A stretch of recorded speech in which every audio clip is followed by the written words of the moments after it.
My name is Curtis Daniels. I'm the Director of Training and Field Operations here at WaterStep. Behind me here is this big blue, what looks like a bag, but in reality, this is a water system that is going to help you get through a water crisis within your facility. We're going to open this up today. We're going to walk through all of the parts and pieces, show you how to lay it out and how to work this thing from beginning to end. So let's get started.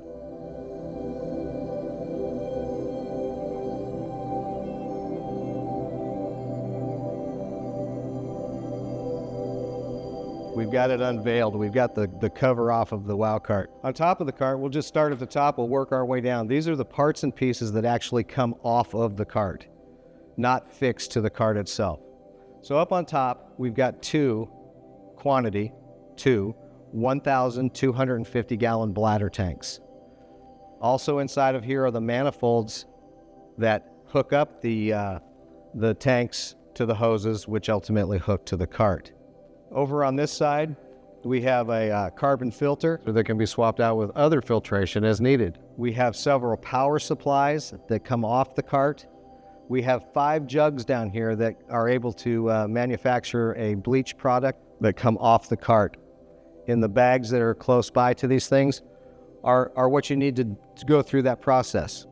We've got a bag of parts. Those are connecting fittings. Those are fittings that will attach to hoses to bladders, hoses to the cart, and everything that we would need to utilize the hoses that are involved here. As we move over to the other side here, we've got 2 10-foot suction hoses.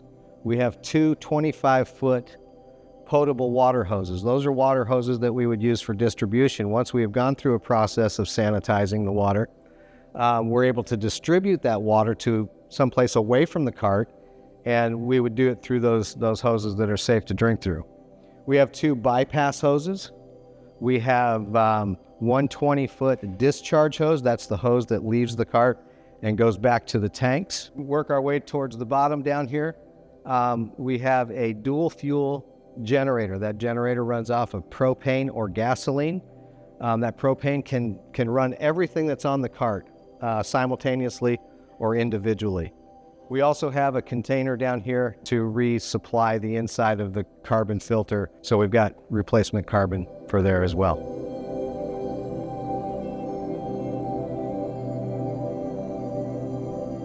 What we're going to do next is we're going to remove the tanks from the top, and we're going to start to lay this out, much like we would lay this out in any event where we needed to take water and sanitize it to make it safe to drink. So let's get started with that.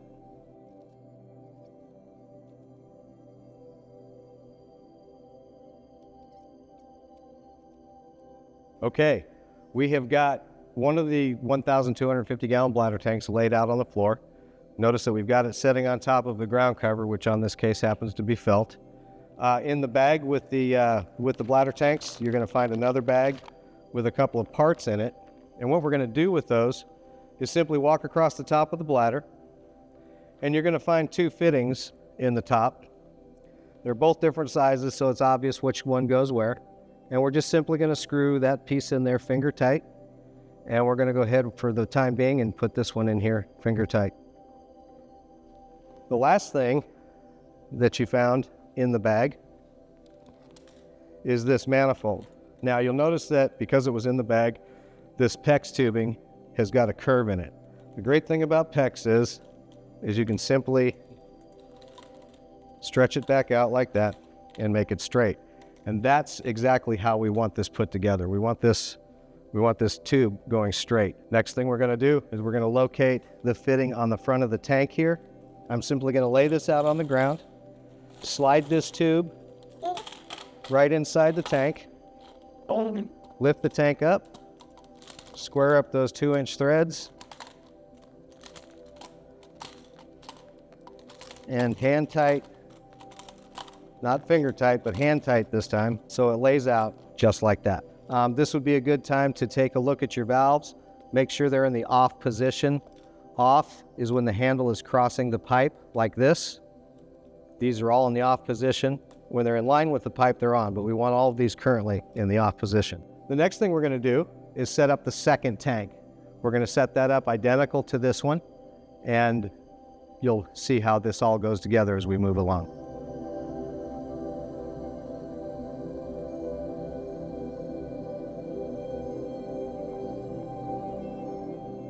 We've got both bladder tanks, 1,250 gallons, 1,250 gallon bladder tanks laid out. Now here's an important part of this. These tanks from center to center need to be approximately 13 feet apart. And we don't need to worry about a tape measure. I said approximately. And so literally we're going to step that off toe to heel between center to center and get those approximately 13 feet apart. We're going to now pull the generator off and put it into position. Keep in mind, the generator may not be used in this situation. If you're able to plug into the wall, we're going to be able to plug into the wall. But we're going to go ahead and place it like it would be set up in the event that you need to use the generator. Okay, we've deployed the generator off of the cart. We're going to space it about 15 feet away from the cart, roughly. It will run off of gasoline. It has a 5-gallon tank on it, or it'll run off of propane. And it comes with the propane hose and regulator to do that with. It is electric start, so it will start automatically, providing you keep the batteries charged up, or it will start by pull start. One thing that we do need to mention about the placement of the generator is that we always place the exhaust away from the cart, so the exhaust is not blowing back towards the cart. Besides that, the most important thing is that we never ever run a generator inside of a building or an enclosed space. The generator is here as a piece just in case you need it. Now that we've got the generator in place, we're going to move the WOWCart into its position and how it all lays out. And so what we're going to do is we're going to put it into the position that it needs to be in. Basically what we do is we roll that in position, and it actually right in between the tanks, but giving yourself space to walk between the cart and the tanks. So I'm going to take the wheels, lock those into position so the cart doesn't want to roll away in case you're not on completely flat ground. Now the cart is in place roughly between both tanks. I'm going to go ahead and pull the hoses off of the cart here. We've got a couple of bypass hoses. I'm going to set those off to the side currently. We have a discharge hose. This hose I'm going to set up on the opposite end of the cart. We have two 25-foot potable water drinking hoses. These are for distributing the water. We're going to set those off to the side for a moment. And we have two large 1 inch in diameter, 10-foot long suction hoses. And we're going to utilize one at each tank. First thing we're going to do is I'm going to show you how to hook up the suction hose. There's only one place on here that this will connect to. We're going to pull those forward, slide in the adapter into there, and pull these ears back and lock that into place, making sure the valve is in the off position. We're going to take the other end of the hose, and you're going to find another fitting right in the center of this pump area down here. We're simply going to pull those tabs forward. They'll stay in that position because it's vertical, and we're going to lock those into position. The next hose we're going to use is this 20-foot discharge hose. We'll take that apart, roll this out. What we're going to need to do is be able to hook up this discharge hose to the cart.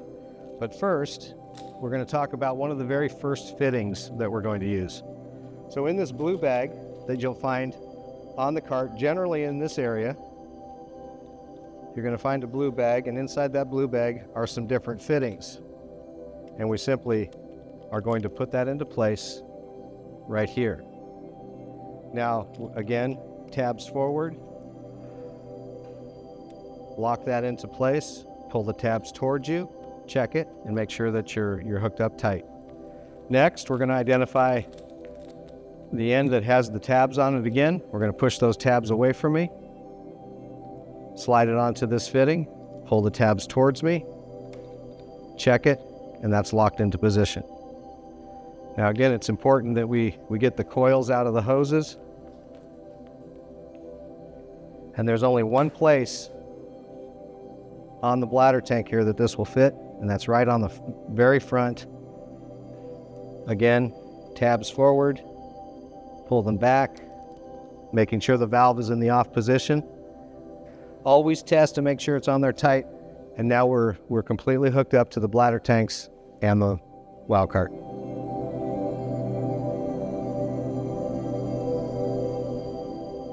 We're all set up, hoses are hooked up. The next thing we have to do is get water in the bladders. Now this can happen two ways. One of them is through a municipal water line. What that means is that you've got a hose connection someplace within 50 feet or so of the cart setup. So what we're going to do is we're going to take the two potable water hoses, we're going to connect them together, we're going to connect them to our municipal water source at a hose bib, and then we're going to bring them over and put them right into the top of the tank and literally start filling up the tank. And we're just going to go ahead and shove that hose in there. Friction will hold the hose in there nicely. If you're in about 6 or 10 feet, we're going to go ahead and turn the water on, start filling the tank up.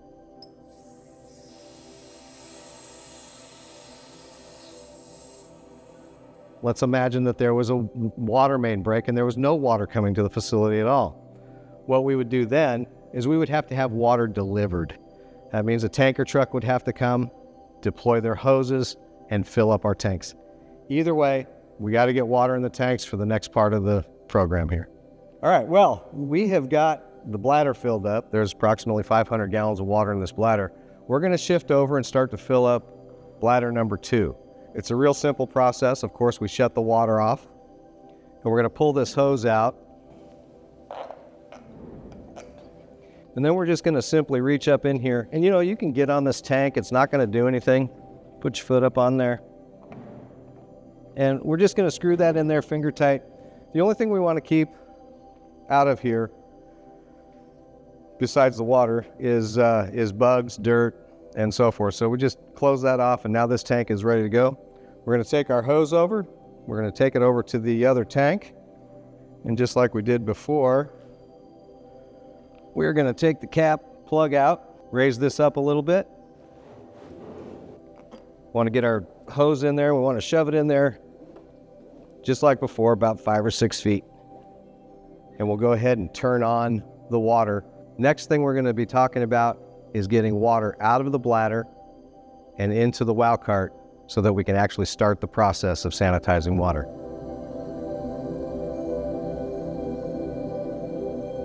What we're going to do is we're going to start getting water out of the tank and into the suction hose. Remember, the suction hose is the 1-inch line. It's a clear tube with white spiral in it. We're going to take the valve that's in relation to that hose, and we're going to open that full. That's where the handle is in line with the pipe.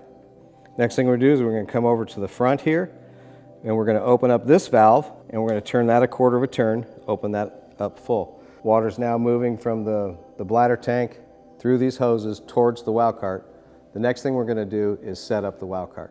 We want to take a quick assessment of the valves. I see a couple of them are in a closed position. What I want to do to start with here is make sure that all of the red handle valves up here in the plumbing system are in the on position. Looks like we've got 2 of them. So both of those are on. Okay, we've got all the valves on the top open. Now we're going to move down towards the bottom manifold, and you're going to find 3 valves down here. There's one with a red handle and 2 with black handles. We want to make sure that these are in the off position, because as we start to put water in the system, we don't want any water coming out the bottom and onto the ground. We also have 2 small valves on the bottom of these filters. So we just want to make sure those are in the off position. So the next thing we're going to talk about is priming the pump on the WOWCart. You may have noticed down on the bottom down here there's 5 containers. These 5 containers are 5 liters each. What I've done is I've just grabbed one of those for now, and I filled it up with 5 liters of water, and that's the water that I'm going to use to prime the pump with. Priming the pump is a pretty simple thing to do. What you need to be looking for here is this section coming off the front of the pump with the 1-inch hose coming into the bottom of it. You'll see a brass check valve on here. But up on top, you're going to find a cap. This cap is typically on here only hand tight. And so what I'm going to do is I'm going to take that cap off, set it off to my side here. I'm going to take the 5 liters of water that I got, And I'm going to pour this 5 liters of water into this port. What that's going to do is fill my system up with water. It's going to fill the pump up, it's going to move into the plumbing, and I need to have water in the pump so that when I engage the pump with the switch to put the electric to it, the pump has water inside so that it can actually start to pump water and start moving the water out of the tank, through the suction hose, and into the system. Let this fill, and then if you watch in there, you can watch the water start to drop down in there, and what's happening is it's moving through the pump, through the plumbing, and moving its way into the plumbing system so that we have a good prime when we go ahead and hook this up to the electric. It's moving on down. I can watch it dropping in there. Sometimes this can take, a few minutes to do. Sometimes it takes another bit of water in there. It just all depends on the situation. It depends on temperature. There's a few factors there that you have to kind of be aware of. My goal is that I get this full right to the top and it stays there. There we go. Water's pretty much standing in there, and I know that I've got it in the bottom, so we're gonna give this a whirl. Again, keep in mind we may have to do this twice. I still have plenty of water left in here. I'm going to set that off to the side. I'm going to take that cap that I set off to the side, and I'm going to screw that back on. Right is tight, left is loose, so I'm going to turn that clockwise to the right. There we go. Now we're ready to put electric to the system and turn the switch on to the pump. Now we're going to move around to the back side of the cart that's facing the tanks and the generator. This is where we find the electrical. You'll find a 15-foot electrical cable with a Velcro strap to it. We're going to take that loose. Now we have two options, remember. We've got the dual fuel generator that we can hook the power into in the event that we're using the generator. But then we also remember we've got an outlet in the wall most likely. Today we're going to be talking about putting this into the wall. So I'm going to unroll the cable, get the coils out of it, trying to keep kinks and things out of it just like we would the hoses, so that when I go to put this in the wall, I've got nice free cable to do that with. In the event that you happen to be using the generator outside, you're going to notice that there's 3 ports on here. The round ports aren't anything that we're concerned about. We're going in with a common 3-prong plug, so we're going to locate where those are in here, and just like we would have plugged it into the wall, we're going to plug it into here. Now, what's really important to know is that the generator needs to be running prior to plugging the cord into it. We don't want to have the plug plugged in and then starting the generator. It needs to be the other way around. Generator started first, it's running, then we take our plug and we plug it into the generator. Okay, we've got the electrical hooked into the wall. What that has done is that has energized the electrical system on the cart. Currently all the switches are in the off position. There's a series of switches on the top, which we'll talk about when we get to those switches. So we're going to be working out of the bottom panel down here where there's one switch. This switch will activate the pump, and when I switch this on, you'll hear the pump come on. And then what I'm going to do is I'm going to have to step around to the other side of the cart to observe what's happening. So here we go. Pump is on. I'm going to walk around to the other side of the cart to observe a few things that are happening. One, I can hear that water is moving through the system. I can also see on the pressure gauge that I've got pressure. That tells me that water is moving through the system as well. Another observation is that if I look into the clear hose, the discharge hose, I can see air bubbles that are moving through there as well. So this tells me that I've got prime, water's moving through the pump, and it's moving through the plumbing system on the cart. The next thing we're going to do is test and make sure that the pressure switch on the pump is functioning like it's supposed to. I'm simply going to do that by turning off the water supply coming from the tank through the suction hose into the pump and up, making its way through the plumbing system. And by turning off these two valves right here, you're going to hear the pump has a little bit different sound to it. And if you observe the gauge, the pressure gauge, it's moving up and moving up and moving up. And right at about 50 psi, once this has built up pressure, the pump is going to shut off automatically, just like that. We've determined that the pressure switch is working correctly. Now what we're going to do is just go ahead to start and make sure that all of the valves up on the top manifold are in the off position. So I'm just going to move to them. There's about 6 of them. I'm going to slowly turn those all off. I can just follow the pattern of water through here. Turn the valves off. So now all of the valves on the top manifold are in the off position. We've got water moving through the system. We've got the valves turned off. The pump is shut off automatically. The next segment we're going to be talking about is the M100 chlorine generator. And then after that, we'll be talking about the ultraviolet sanitizing unit.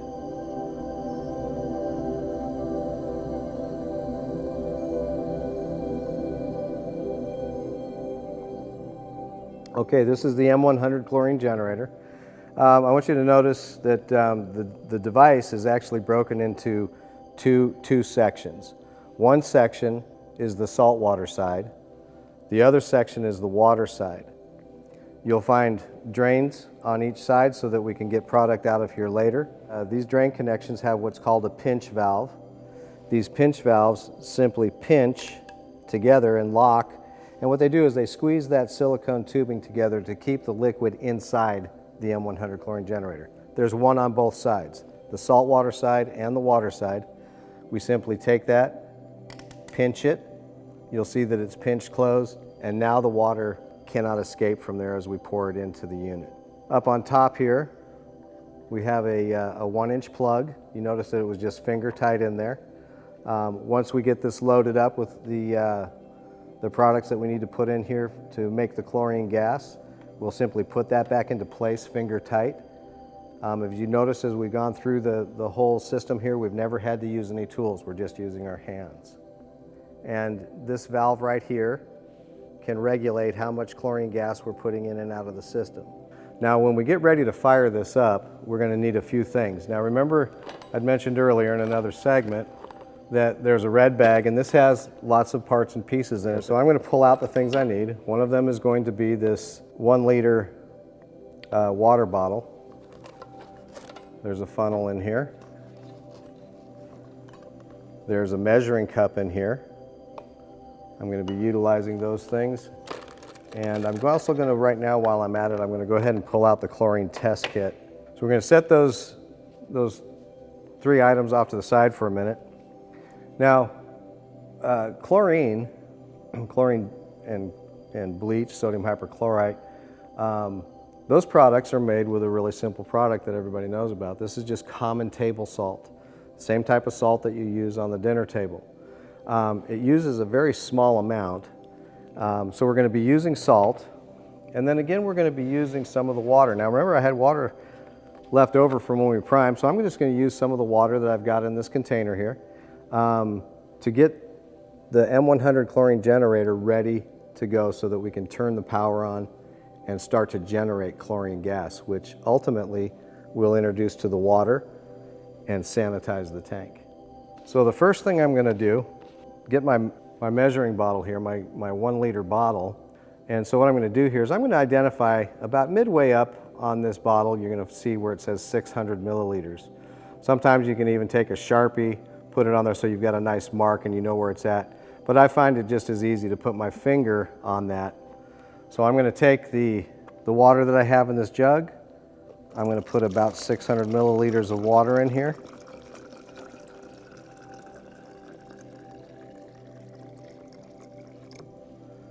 I'm going to set that off to the side.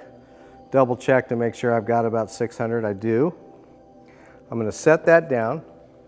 Then I'm going to grab my measuring cup.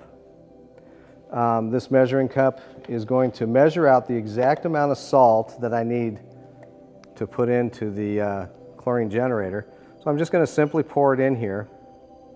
And what we found the best practice is that anytime we do this is to do it in a heaping amount. I'm just going to carefully pour that in. I'll usually cut my hand around the top of it just to kind of act as a guide to get that salt into the water. Then I'm going to set that measuring cup off to the side. I'm going to screw the cap onto the bottle.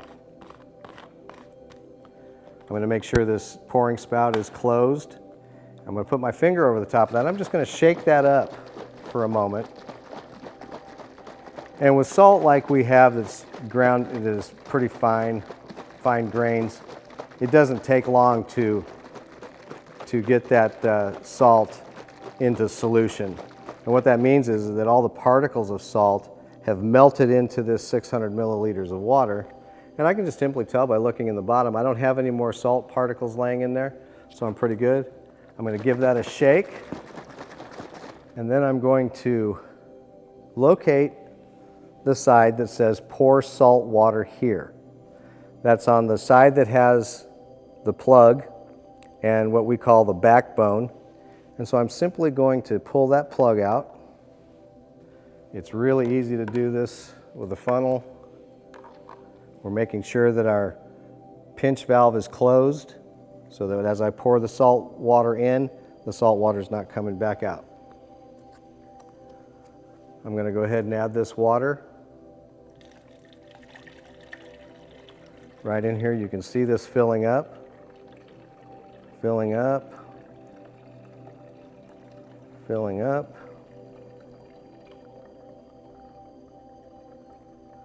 So now that I know that I've got all of the salt and all of this water in here, what I want to do is I want to cap this off and bring the water level up to the water line. I can just go ahead now and actually fill this up because now I'm going to be pouring water on the other side. So I'm just going to fill that up. And then I'm going to watch where the water level is in here, where my finger is. I'm going to pour water into the unit here, and I'm going to bring it right up to the sticker that says water line. And that's as far as that needs to go. I'm simply going to shift this over to the other side, and I'm going to go ahead and pour this water in. And watch the water level come up. Come up, come up, come up. And I'm bringing it up to the water line there. Notice how the water levels are offset a little bit? That's okay. Matter of fact, it's a good thing to know that one side's not leaking into the other when you see the water level slightly different. It's not critical that we're right on the water line. That's just a good place to be so we can observe things that happen a little bit later. Next thing I want to do is take this 1-inch plug, and on the side where it says salt water here, the only place that will fit is right in that top of that. I'm going to screw that on finger tight. I'm going to remove my funnel out of here and get it out of my way. And now we're ready to put power to the chlorine generator. You'll notice that there's a cord on here, and this cord has a plug. The only place that this cord will plug into, we simply locate the power side, we locate the red and black cord that's going into the chlorine generator, and we simply plug those two together and make sure that they're plugged in all the way. Now that we've got that done, we're going to move over to the gray box power supply on the top. Now before, when we were working with the pump switch is on the bottom.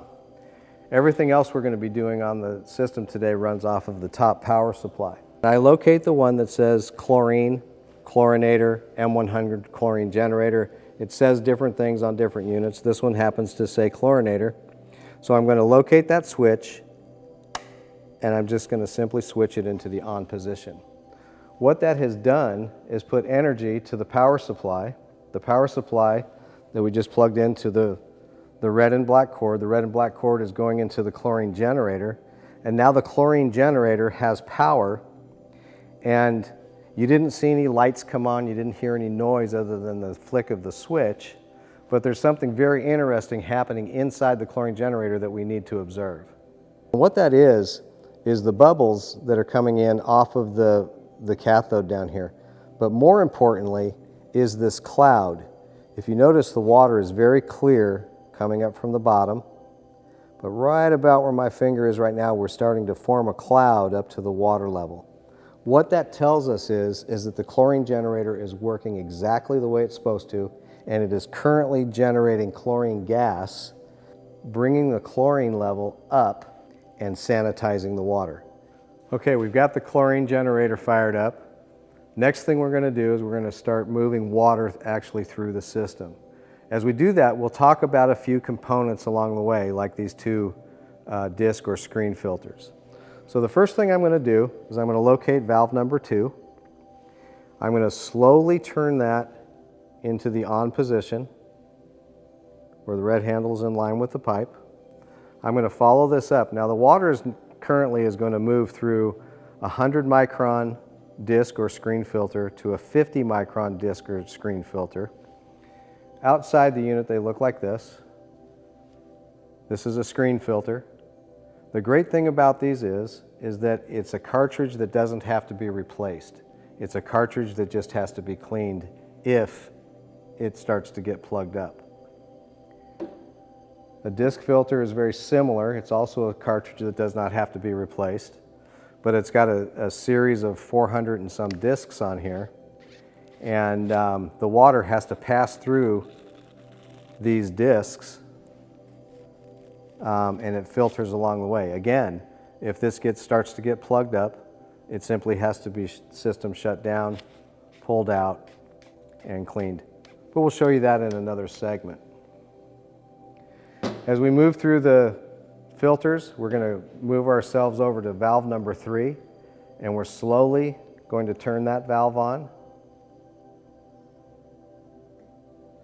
We're going to follow this path around, and we're going to come on down through this line here, and what you're going to find in line here is what's called gallons per minute meter. And what this does is it measures the gallons per minute that the system's running at. You'll find it to be somewhere in between 7.5 to even up to 10 gallons per minute. As it's moving through the system, we're going to come on down through, and the next appliance that we haven't talked about yet is the ultraviolet sanitizer. This is a really important unit that is in line here. Not only do we have chlorination, but we also have ultraviolet. So we're going to be sure that anything that's in the water that ultraviolet and chlorine is able to handle will go through the ultraviolet first, then the chlorine generator, and back into the tank. Next thing I'm going to do is open the valve going to the inlet side, which is the bottom of the ultraviolet. So I'm slowly going to turn that on, and you're going to hear water start to flow through the system. And in short order, you're going to hear the pump kick on, because now there's a demand for water. As water is moving through the bottom of the ultraviolet, it's coming out the top. It's moving across through the manifold up here. It can't go this way because the valve is off. Now we're going through the M100 chlorine generator, through the injector, and right back into the tank. So now we've got water flowing through the first appliance here, which is the ultraviolet. To energize this, we're going to move over to the gray box, the upper box up here. Inside there you'll see a switch that says UV or ultraviolet. I'm going to go ahead and click that on. Now that I have water flowing through the system, I'm turning the energy onto that. We never want to do that before water is moving all the way through the system. As that happens, and I put the energy onto it, there's a series of lights that are set back in the top here. Blue one just came on actually. So this tells me that the system is on, and there's different patterns that those lights will do. I'm not going to go into the detail on that. You can look at the manual on the ultraviolet to tell you what's happening when different lights come on at different times and how to address those things. But so we've got water moving through the ultraviolet. We're moving through the chlorine generator, which is already fired up. The injector, which is located just past the chlorine generator, is actually drawing chlorine gas out of the chlorine generator, and it's moving it through the system and right back to the tank, where we're now adding filtered, ultravioleted, and chlorinated water back into the tank, making this 1,250 gallon tank sanitized. In the next segment, we're going to be talking how do we know how much chlorine we've actually put in the system.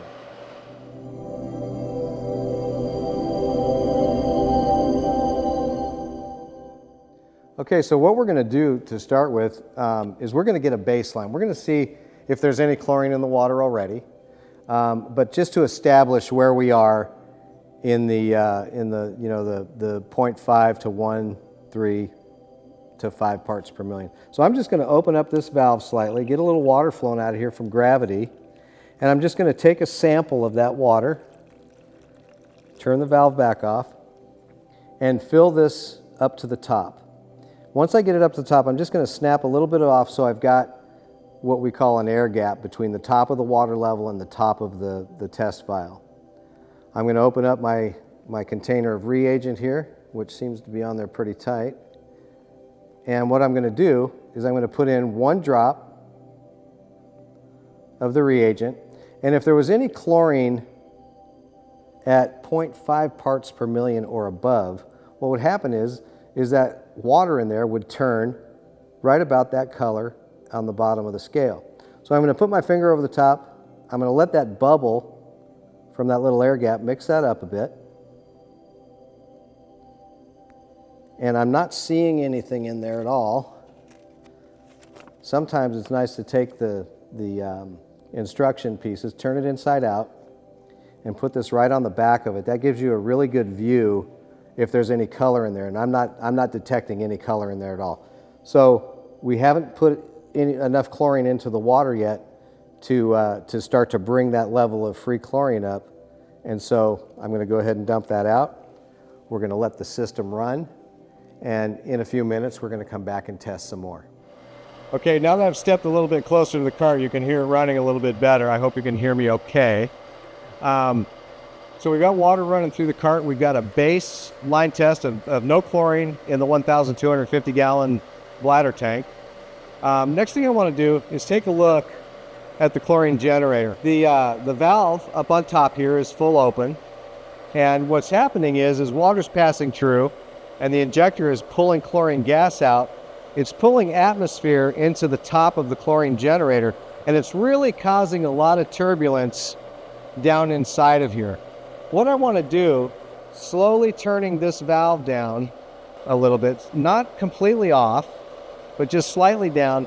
Now I've got just a nice roll that will give us really good chlorine generation into the tank, where we'll start to get some readings here in short order.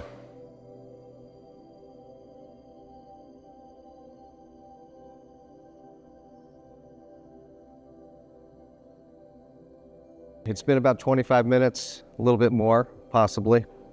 But I've taken another test here. Our goal is that all of the water in the vial matches this top section here, which is at 5 parts per million. And then I'm going to show you what to do next so that we don't go over the top with too much chlorine in the water. First thing we're going to do is come over here and we're going to switch off the pump. We're going to come to the top panel, switch off the chlorine generator. That turns off the energy to the chlorine generator. But I want to make sure that I turn this valve on top of the chlorine generator to the off position. This is when the blue handle is crossing the pipe, it's in the off position. What's really important now is contact time. So we're going to take note of the time that it is, and we're going to come back and we're going to test this water one more time after 30 minutes. If after 30 minutes that water, we're still in the range of this 5 part per million, possibly a little bit lower to maybe 3 parts per million. If we're anywhere in that range, this water would be safe to consume. In the next segment, we're going to show you how to distribute the water that's in the bladder tanks into a vessel or vessels, or possibly even into a shower trailer or something like that.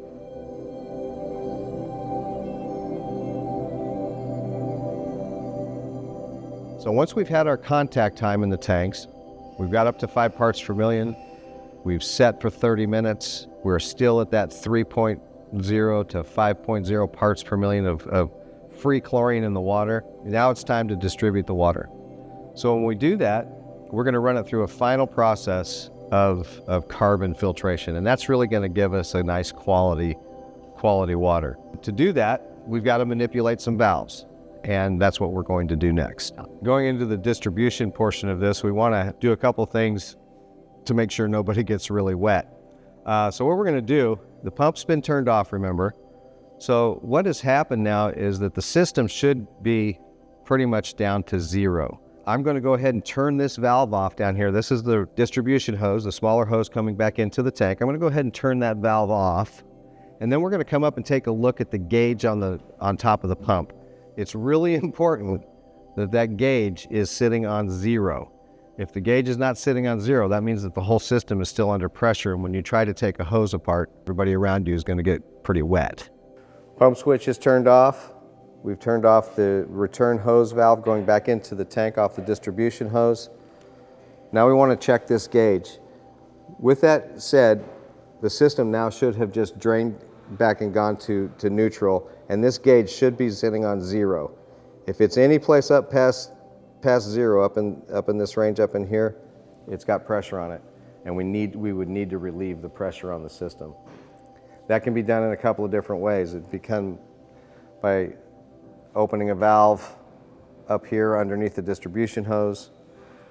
It could be done by opening up any of the valves down here towards the bottom.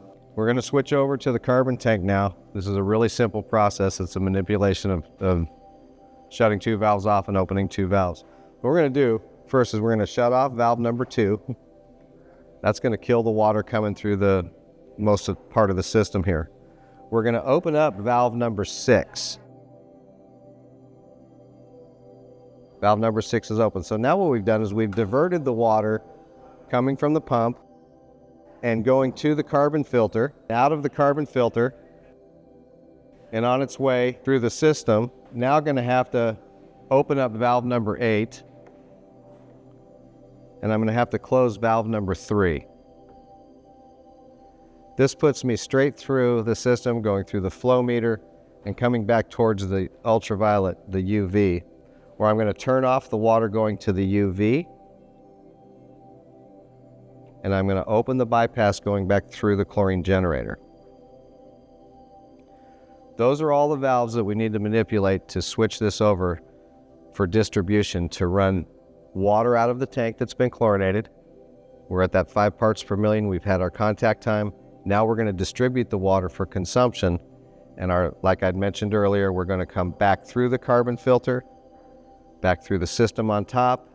We're bypassing the screen filters. We're bypassing the ultraviolet. We're running straight through the system and on out to distribution. All right, so we're going to change out one of the hoses on the other end of the system down here. That's the hose that we've distributed the treated water back into the tank, and that's where we're going to use our potable water hoses. These hoses are made to run water that's safe to drink through and not put off anything into the water that could be harmful for drinking. So we're going to go ahead and take our potable water hose, disconnect our other hose over here, make a reconnection on there, and then I'll show you how to distribute the water into a vessel or onto a trailer. So the cart's all set up valve-wise for distribution.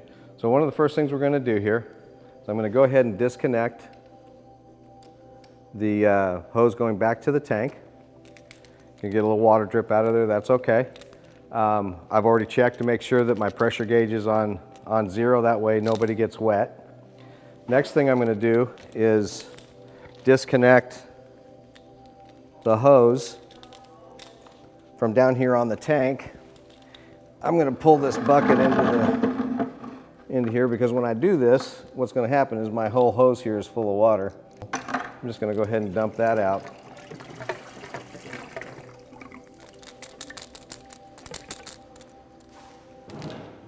Coil up this hose and set it off to the side. So,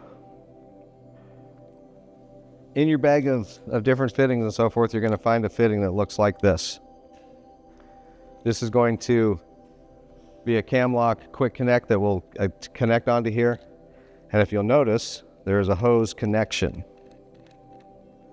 So I'm going to go ahead and pull the wings forward on this like we've been doing. Attach this on, pull the wings back. I've already taken the cap off, and what I usually will do is wrap that up around here so it's not getting wrapped around the hose. Next thing we're going to do is hook up our distribution hose.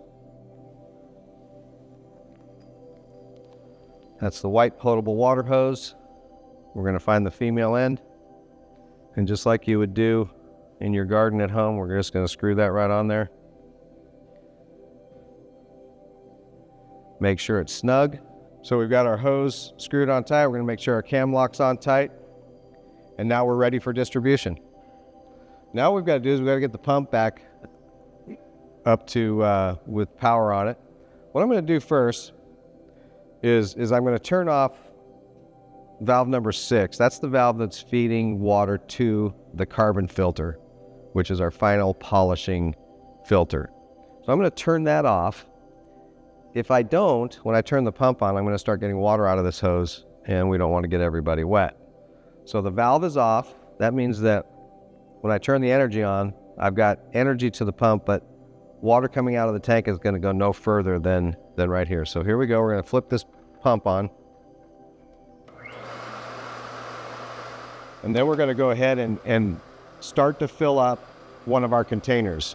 Okay, I've got a 5-gallon jerry can here. This is a type that's got a spigot on it that you can remove to get the water in. It can also be used to distribute water into containers for drinking. What I'm going to do is I'm going to go ahead and just insert this hose into the container here.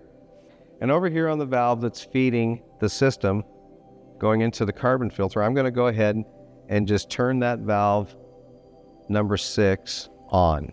I'm going to do that slowly. We always open valves slowly. We're going to start getting water running through here. And in a few moments, once the pump determines that there's a demand for water, which this is a demand, we're currently filling this container up with water, that pump will kick on and then shut off automatically when there's no demand. So we go ahead and fill that up. We can fill up 1 of these, 2 of these, 10 of these, 50 of these, or 100 of these.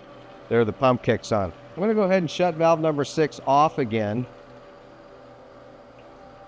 That's killing the demand for water going into the container here. And once the pump gets up to pressure, it'll sense that and it'll turn itself off. Okay, another option is a 55-gallon drum or a tank, a vertical tank or horizontal tank if you're going to be filling those up with safe water to drink. In this case, we've got a 55-gallon drum. This one happens to be a potable water drum. What that means is that things that can be consumed can be put into this container without causing any problems from the material that it's made of or what was in it before. So what we're going to do is we're going to screw off the bung fitting here, set that off to the side, get my hose down inside, open valve number 6 slowly. Pump's not on right now, but it's sensing that there's a demand. And once we get the pressure starts to drop a little bit, it will sense that and it will turn it on. So here we are, filling up a 55-gallon drum with water out of the tank that's been filtered, UV'd, chlorinated, and now finally going through a carbon filter and polishing that water and making it a real safe, nice drinking water. Once you've filled your tank all the way to the top, you can simply turn off valve number 6. That'll stop the water flow for your distribution hose. The pump will sense that there's not a demand on it, and once it gets up to pressure again, it will shut off.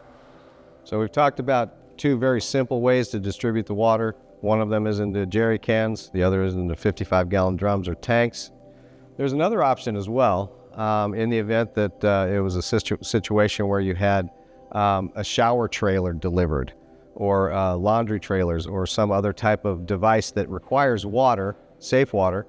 What we can do is we can take another one of our potable water hoses, and right below this distribution part is another port. It's got a dust cover on it. we'd simply take that dust cover off. I like to wrap them up and get them up out of the way. Find the female end of our distribution hose, screw it into place.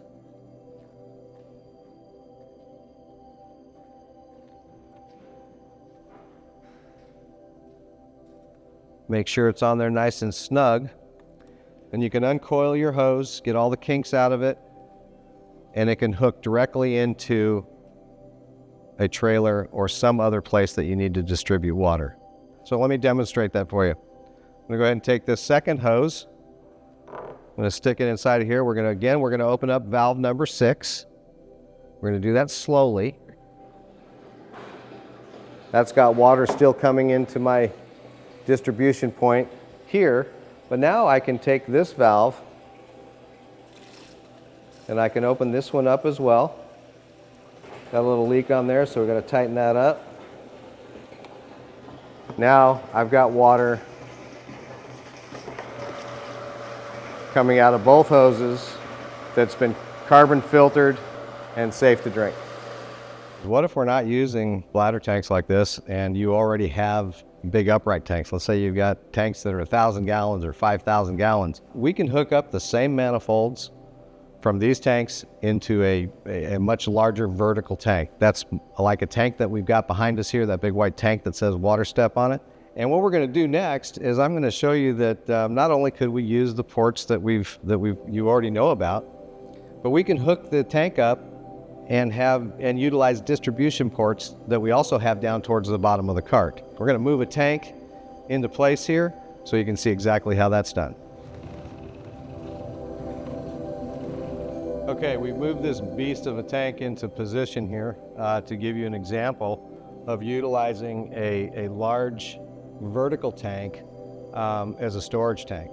Let's just take, for example, that we have filtered, UV'd, chlorinated water in one of the big bladder tanks, 1,250 gallon bladder tanks. But we have a desire or a need for more water. We need more water to distribute. And so now we're going to try to move it into a large tank like this, a vertical tank. This could be 500 gallons, this could be 2,000 gallons, this could be 5,000 gallons. What we're going to do is I'm going to show you how to simply move one of the distribution hoses from the cart, hook it up to the tank, and now we can move water out of the 1,250 gallon bladder tank into this vertical upright tank. So now what we're going to do is we're going to utilize one of the hoses, the distribution hoses that we've been using all along. This is the 20-foot distribution hose. It's currently coming out of the cart, going into the back into the 1,250 gallon bladder tank. What I'm going to do is I'm going to turn this valve off, make sure the valves are all off on the water tank. That way when I break this loose, nobody's going to get wet. So you may lose a little water. I'm going to go ahead and disconnect this quick connect, pull this loose, hold this up, disconnect up here, and pull that loose. And now I've got this hose that I can utilize to move the water out of the 1,250 gallon bladder tank, utilizing the pump in the cart and moving it into the large upright vertical tank. I've moved down to the front of the cart.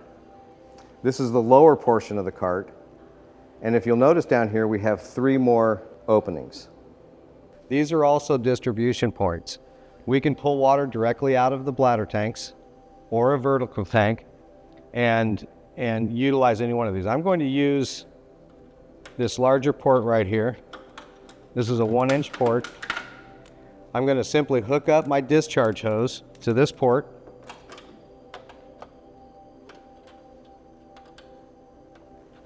And I'm going to move the other end of the hose right over into the large vertical tank. Taking the other end of the hose, the discharge hose, we're going to locate the return back into the tank exactly like it was on the bladder tank. We're going to take that hose, pull our wings forward on the coupling here, push it in, pull these back, make sure it's tight, and then we're going to turn this valve to the on position. Okay, here we are back over at the 1,250 gallon bladder tank that we're going to transfer the water from the bladder tank into the vertical upright tank. What I want to make sure is that I open up the valve on the suction hose. The other valves will be in the off position. This one will be in the open position. That allows water to pull out of the tank and into the cart, where we're going to open up another valve on the cart and turn on the pump. All right, we're back in front of the cart. I've just turned on the valve at the suction hose on the single hole manifold from the 1,250 gallon tank. We now need to open valve number 1, which is located right here. And when I put that into the on position, that opens up the water from the bladder tank to the pump to move over into the vertical upright tank. The only thing left to do is to step around behind the cart and flip on the pump switch, and everything will happen automatically. Well, we have walked through everything that we would normally do with a WOWCart, utilizing bladder tanks, vertical tanks, distribution into 5-gallon jerry cans, distribution into 55-gallon drums, different types of food trucks, showers, toilets, etc. There are a few other things. We could build a manifold of spigots and hang them on a chain link fence, for example, for water to be distributed to multiple people at a time. There's so many different things that we could do, and if you can actually think of it, and you have hose, you have all the openings, that's for sure, you can literally move the water out of the bladder tanks, upright tanks, and distribute it in any fashion that you want to, utilizing the cart. Next step is, what do we do once the effort is over? What we're going to do is we're going to put all this back into position, just exactly like it would be when you were finished with the effort. Disconnect the hoses, roll them up, get the water out of the tanks, whether they're verticals or bladders, get the water out of the system, and get it ready to go into storage for the next disaster.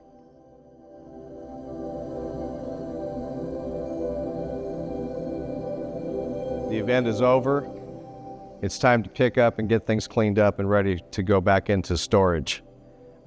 This is an extremely important part, especially in cold weather areas. There cannot be any water left back inside this system or in any of the hoses. So there's a process we're going to go through, and I'm going to show you exactly how to get the water out of the system and make sure that everything is as dry as it possibly can be. And then we will be able to start to pack things up and get it ready for storage. First thing we want to do is turn off our pump. So we're going to switch our pump off. That kills the power to the pump. Keep in mind that the pressure gauge is still sitting probably at about 52, 54 PSI, which means that there's still pressure on the system. We've got to get the pressure off the system and let that gauge go back down to 0. Once again, I'm going to grab a bucket. I'm going to go ahead and open a couple of valves and drain the water and get the pressure off the system out of these hoses, and then we'll carry on from there. So I've got a container here. I'm going to go ahead and grab my 2 hoses. I'm going to put them in this bucket. I'm going to open up valve number 6. You notice there's a demand for water, but the pump's not coming on because we turned it off. I'm going to open up my second hose here, and we're just going to drain the water off the system, the pressure out of the system. And this is going to get the bulk of the water out. So there we go. That was probably about 4 gallons of water that the system was holding. We have let the pressure off. I'm going to check my gauge, make sure I'm at 0. That way when I open other things up, we will not have the surprise of water pressure. Next thing we want to do is disconnect the hoses that were currently hooked up to the system. So I'm going to get these hoses, get them back in the bucket here, because these hoses do have water in them. And keeping in mind that when you store things and you store water and you happen to store them with hoses with water in them, that can be an issue for the next time around, as things that like to grow in water, algae and different things like that, become a problem. But the bigger problem is actually in freezing. If you're in a cold weather area where freezing could happen, if there's water inside of anything, of course, water, when it turns to ice, expands and it could cause damage to hoses and plumbing. So we don't want to do that. So we're going to go ahead and just drain all these hoses out and coil them back up and set them off to the side. Okay, there's one more hose. That's the suction hose coming off of one of your tanks. It could be the tank on the left or the right.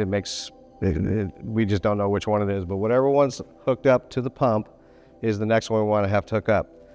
So what we want to do is come down, make sure that the valve is turned off. We have no pressure on the system. We're going to go ahead and disconnect the suction hose. Hold it up. That'll keep the water in it. We're going to move over to the front of the cart here, where the suction hose comes into the pump. We're going to go ahead and disconnect. Again, if I was outside, I would just go ahead and dump this gallon or so of water right onto the floor. But I'm going to go ahead and dump it into the bucket, coil this up, and put them with the rest of the hoses. Okay, I've unplugged the power cord that plugs the WOWCart into either a generator or the wall supply. What I'm going to do is I'm going to lay this out loose on the floor and come up to the end where the gray power boxes are, and I'm going to coil this up. Just simple cord coil here. Keep the kinks out of it. If there's any dirt or debris or mud or anything that is collected on the cord, go ahead and take a cloth and wipe it off. So we're going to get this rolled up here. And right up next to the power boxes is a Velcro strap. You're going to take that Velcro strap and just put that in its place. So now we're getting ready to start to drain the system down, but first, what we want to do is remove any of the loose products, parts, pieces, materials, bags off of the cart. Remember, our goal is that we want to keep everything or get everything dry. So there's no sense in getting things wet when we start to drain things down. So I'm going to go ahead and move everything off the cart and put it off to the side in a spot that's not going to get wet, and then we'll proceed to drain the cart down. We've got all the hoses stowed. We've got all of the loose parts, pieces, materials, boxes, bags, storage bags and everything off the cart. Things can get a little bit wet here. Remember, there's quite a bit of water still left in the system. The pump's still holding water. The filters are still holding water. The plumbing pipes are still holding water. The ultraviolet is holding water. So the very first thing we want to do is we want to go ahead, starting on the top, we're going to put all of the valves in the open position. Every single valve on the cart in the open position. That's where the handle's in line with the pipe. We'll follow it down. Next valve we come to, we're going to put in the open position. This one's already in the open position. This is in the open position. We're going to open up the UV in the open position. So now all of the valves on top of the cart are in the open position. And next thing we're going to do is we're going to start draining down water from the bottom and working our way up towards the top. If we were outside, we would simply open up the valves and let things dump out on the ground. I'm going to go ahead and put it into a bucket, and then I'll show you the next step. We're going to let some water out of the system by opening up valve number 1 down here and letting it drain out as much as we can by gravity out into this container. Again, this is outdoors, which it is in many cases. We're just going to go ahead and let the water drain out onto the ground. You'll hear it gurgling and so forth and dripping and running out of the plumbing. Next thing we want to do is take off these dust caps, set them off to the side or behind the system here. and open up these valves as well. These are going to drain water out just by gravity. Go ahead and get this one. Going to get a little bit of water on the ground here, but that's okay.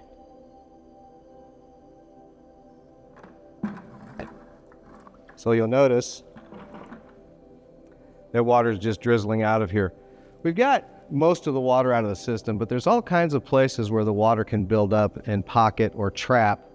And we don't want any water trapped in the system in the event that it's stored in a freezing area. Our next step is going to be to get a wet and dry shop vac. And what that will do is help us evacuate all of the water out of the system from every single port. And I'll show you each one of those as we go. So I'm going to go ahead and turn this on. I'm going to start on this large port here, move across to some other ports that are down low, and then through the system so that you can see all the water getting evac'd out.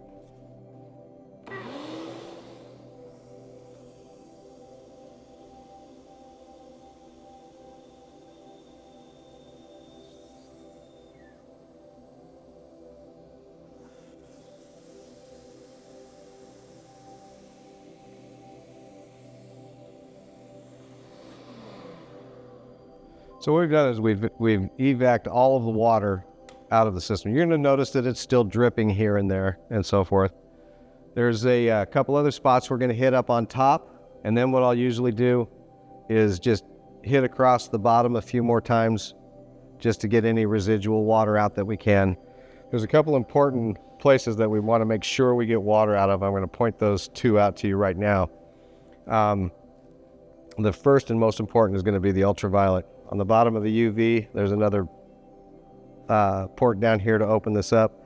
This one does not have a valve on it. The cap actually holds the water back when we're utilizing the system. But I want to make sure that, that we get that. So what I'm going to do is I'm going to actually get the shop vac going first, and then I'm going to pull the cap off because we're going to get water all over the deck here if we don't. So I'm going to go ahead and get that going.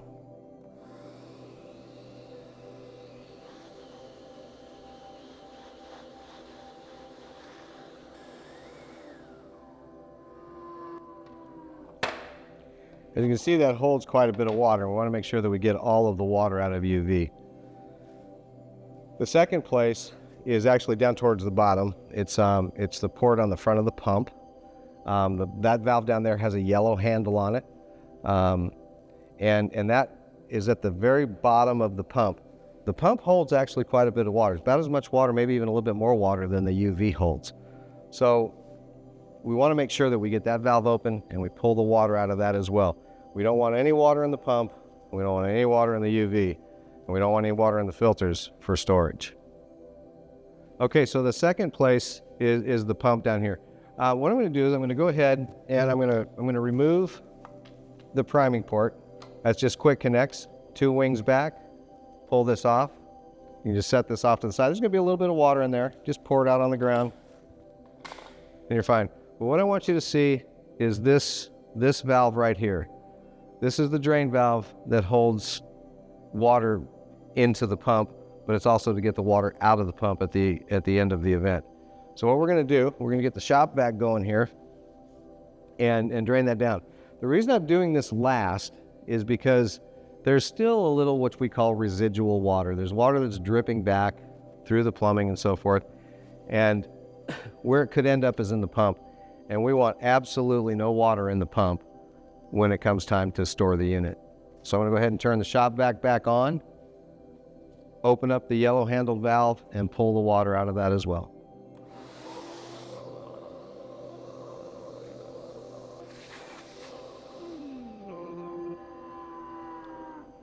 Okay, we got all the water out of the pump. I've left the valve open. All the valves on the bottom are still open. Any of the ports that we have opened are still open. We're going to keep everything open as we go through the next part. And the next part is going to be to break down both of the filters, make sure that there's no water left inside, and this is a good time to actually clean the screens. So the 2 disc filters come apart pretty easily. They come apart by hand. There's no tools to take them apart. What I'm going to do is I'm going to take both hands and I'm going to place them on the base of the cartridge body, and I'm going to turn this counterclockwise. And so we're just going to take that and turn that counterclockwise. Now doing this, we don't want to twist or pull or move any of the plumbing on top. We simply want to just easily spin this off of here. It'll come loose like that.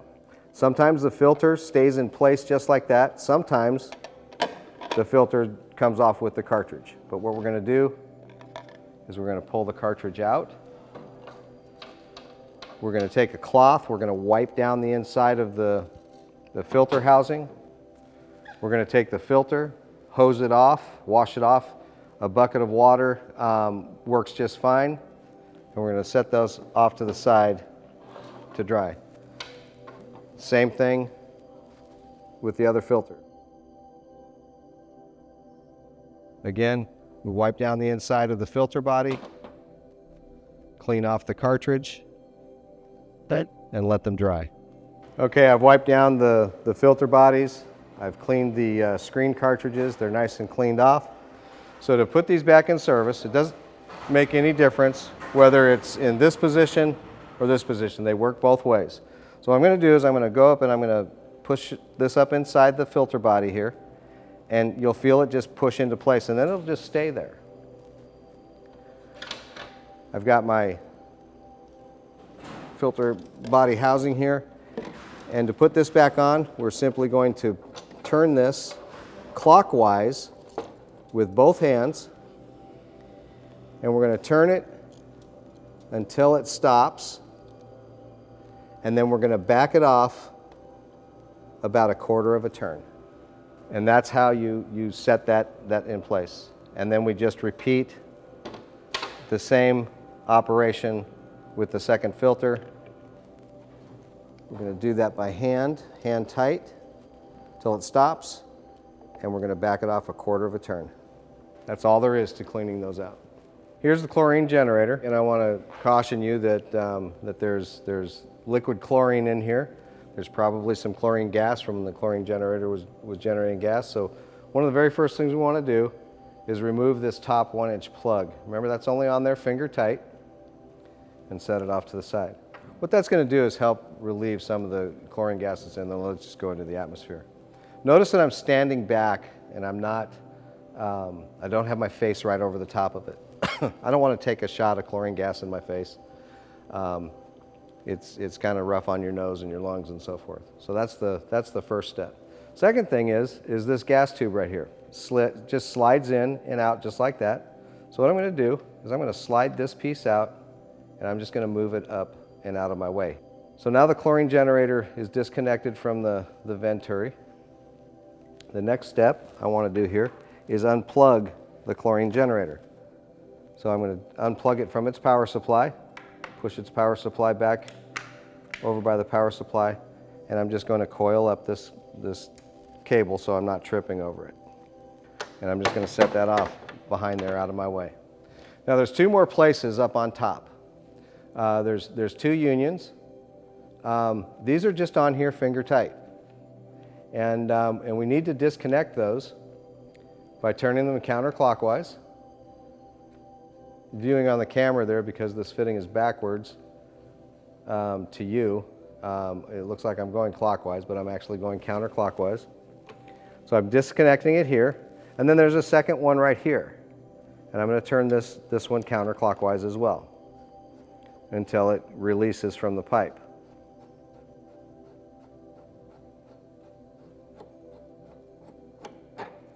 Now what I've done here is I've completely taken the chlorine generator, and it is no longer connected to the cart.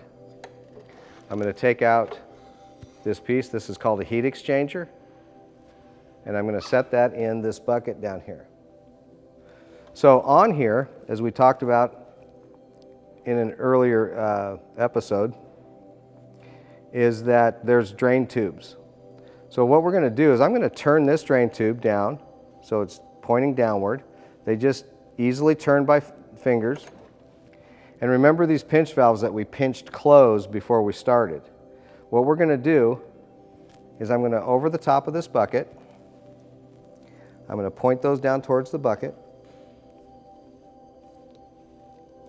I'm going to hold my hand over the top of the chlorine generator so I'm not getting any splash black or chlorine gas in my face. And I'm simply going to open up these two valves by pushing this tab forward. And what that does is it allows this product to drain out into the bucket. And then I'm going to do the other side. Push the tab forward, let it drain into the bucket, keeping my hand over the top of the chlorine tube there. The reason we took the cap off is like having your finger over the end of a straw. If we left the cap on, the chlorine that we've manufactured in here from the salt water would not want to drain out very quickly. So having it open to the atmosphere lets atmosphere in and lets the chlorine drain out. So I'm going to pull these tabs up, put them in the up position, and set this off to the side for a second. What we've made here with the salt and the water is we've made chlorine, and specifically chlorine gas. And what happens through the process of what's happening inside of here is, remember that we filled water up on one side and we filled salt water up on the other side. We manufactured chlorine gas and liquid chlorine. But this water over here turned into something else as well, which is a product called sodium hydroxide. So both of them are corrosive, both of them are sanitizers, but when we mix them both back together into the bucket, they neutralize each other. There is no chlorine smell left in here at all. If you were to put your finger in there and put it in your mouth, it would no longer be toxic. It would be probably a little bit corrosive to metals or something, but it would just taste like salty water. So at the end of the day, the byproducts that we've sanitized with are no longer harmful to the environment or to the place that you're currently working with this effort. The last thing to do here is literally just rinse this out, inside and out. Take a cloth, wipe it down. We're going to take our heat exchanger. Remember, this is a trap, so there may be some water trapped in there. No, we got most of it out, a little bit in there. We want to make sure that we get the water out. We're going to wipe this down with a cloth. And then again, right on top of the M100, there's a slot. We're going to put this piece into the slot there. I'm going to turn that around. I'm going to gently put that in there. Now, we don't want to just drop that into the bottom. We want to make sure, we go down. It has a place that it sets down inside there. And when it's in that place, then we can go ahead and line up these two unions. Get one started by finger tight here. We're going to turn that clockwise.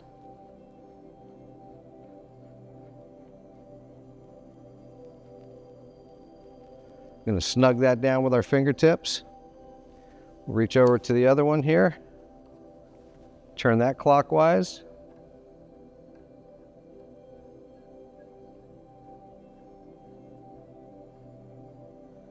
And then we're just going to snug that down with our fingertips. We're going to make sure our pinch valves are in the open position on both of the drains. We're going to take our plug. We're going to put that back on top, finger tight. We're going to take our gas tube. We're going to slide one end of the tube into the other tube right on top of the chlorine generator, just like that. And the chlorine generator is back exactly where it needs to be for the next time. One of the things we've not talked about that's on the cart is the carbon replacement. There's 2 complete carbon replacement kits included with the cart. And I'm going to show you exactly how to do that. There's this top cap assembly. These things come off counterclockwise. So if I were to spin this, I would turn this counterclockwise to get it off. And sometimes you can get it with your hands by holding onto the filter, but most of the time you cannot. So what it takes is kind of a blunt hammer. And this is a hammer that's a soft hammer, but all we're going to try to do is break this O-ring seal loose on top here by just slightly tapping this so that it goes counterclockwise. So we're going to get this going. So we get that broke loose, and we just spin that off until it comes loose here. What you'll find inside of here is another filter. That's what keeps the sand and the carbon inside the filter as water's flowing through it. Now sometimes this will pull off of here easily, or it's come loose when you took the piece off. Other times it's not. And so what you have to do is wiggle it out through the sand and the gravel until the piece comes out all the way like that. And then you can disengage this and it goes in the trash with the sand and the gravel. Next thing you do is you take the cylinder, you get a trash bag, you dump all of the product out of this into the trash bag, rinse out the filter body, and then you're ready to get it ready to go again. You can't keep the sand and gravel, you can't reuse it. Once it's been used through an event, it's done. So that's all there is to taking that apart. Let me show you how to put it back together. So what we're gonna do, we're gonna open up this box, and inside of here, once again, you're gonna find two kits to replace what's inside. You're gonna find detailed instructions on how all that happens. So what we're out of here, what we're gonna do is we're gonna pull out one bag of sand. We're gonna pull out one bag of carbon.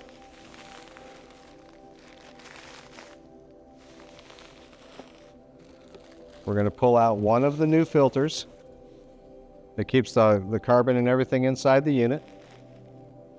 And we're gonna get the rest of this out of our way. We're gonna pull out the new filter that keeps the sand and the carbon inside the filter, drop it down inside, and you got to hold your finger over the top of this hole. You could also put a piece of tape over it, but it's really easier just to hold it in place. You got to find the middle as close as you can get, put your finger on it. You open up your bag of sand, and you pour that sand in there until all of the sand is out of the bag, keeping your finger in that hole, keeping the filter centered inside the body, and just kind of shake it around to get that sand leveled out inside of there. Then you'll open up your bag of carbon, keeping your finger in place. This could take 2 people, and you'll pour your carbon in until it's full.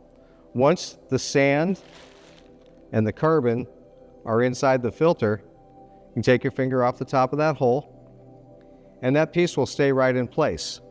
Then you can line up your top cap assembly, get everything lined up, screw this back in place, and tighten it down as tight as you can, and with a soft mallet, just give it a bump to make sure that it's nice and tight.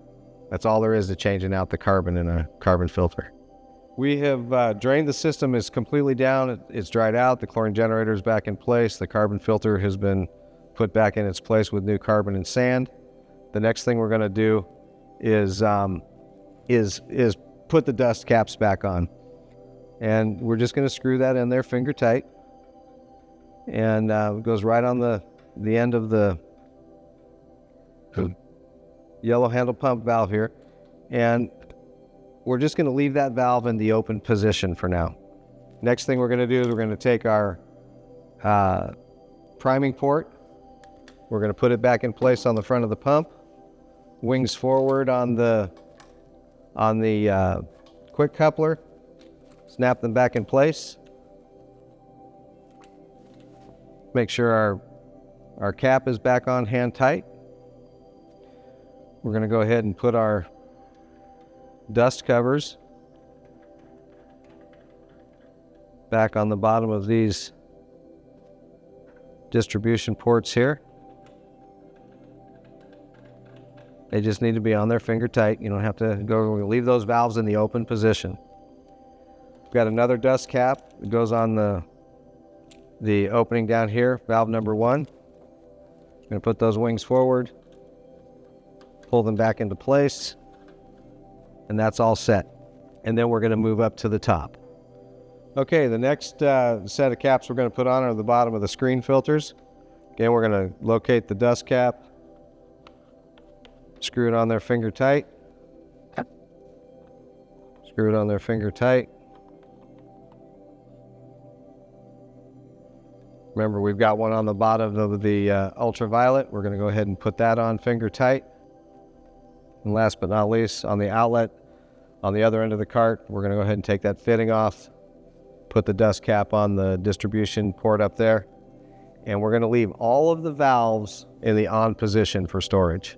Last thing left to do is going to be to dry the tanks out. I'm going to show you how to do that, and then stow everything back on the cart, put the cover back on, so this can be put away for storage for the next event. Okay, we have utilized the pump on the WOWCart and the suction hose and discharge hose to pump all the water that we can possibly get out of the tanks. There's still going to be an inch or maybe 2 inches of water left in there, which is a lot of water still left in the tank. In order to get that out, the next process we've got to go through here is to take off the single hole manifold, and it comes off just the way we put it on. We're going to take this and screw this counterclockwise.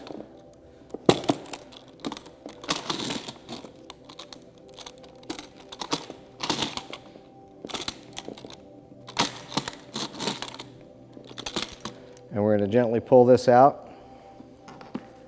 At this point, we're going to start to lose a little bit of water out of the tank.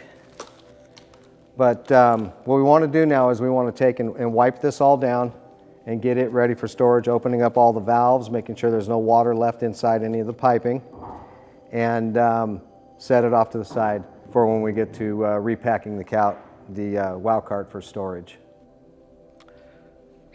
Okay, once we have the single hole manifold out, wiped down, we've got this 1 or 2 inches left in the tank. We've got the other end open.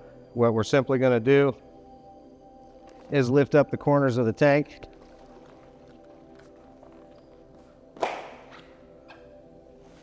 Fold them up here like this. Grab a hold of the tank and just start walking the tank out.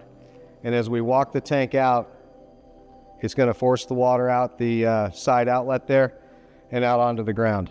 Once we get the tank completely empty, I'll show you how to hook up a simple leaf blower or fan into here. It will expand the tanks into a big pillow, and you've got to let them dry out. So once they're all dried out, you have no issues with algae or anything growing in them for storage. Okay, we have gotten all of the water out of the tank. We've walked it out, dumped the rest of the water out on the ground, got every bit that we can get out.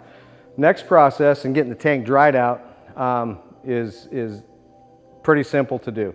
What I'm going to first do is I'm going to walk back here. I'm going to take the fill cap and the vent off the top of the tank, and then I'm going to turn the tank upside down. That way the fittings are pointing towards the ground, and when we start to put the air to it, it'll blow up, it'll start to dry the interior of the tank, and any other moisture that's inside there will go to the bottom, drain out, and then dry up.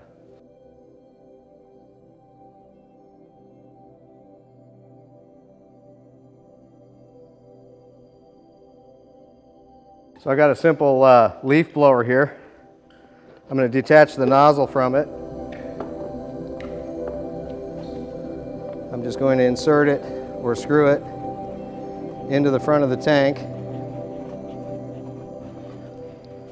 Doesn't have to be on there real tight. Reinsert the leaf blower on here and turn it on. You'll notice the tank is starting to inflate, and as the air blows in, it will continue to inflate, and it'll turn into a big pillow sitting there.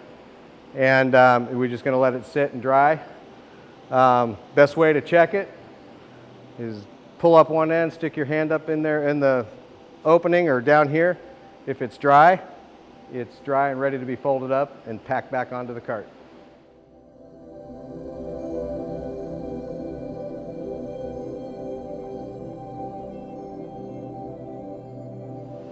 We've got air blowing into the tanks. Got to make sure that both tanks, if you use both tanks, are dried out completely. Once we take the fans off, the tanks will relax back down to flat on the ground. You want to flip them back over, fold them back up just the same way we unfolded them, put them back in their bags, and they stow right on top of the cart. We want to make sure that all of our hoses are drained out completely, coiled up, and stowed on the cart. There's fittings that we used to make adaptations to hoses and so forth. We want to put those back in the bags. Get the generator, if it was taken off the cart, back on the cart. Once everything is stowed back on the cart, we take the cover that goes on it and slide it over the top, and we're able to roll that off to its area to be stored. That's all there is to getting these dried out and packed up. I hope this was helpful, and we'll see you on the next one.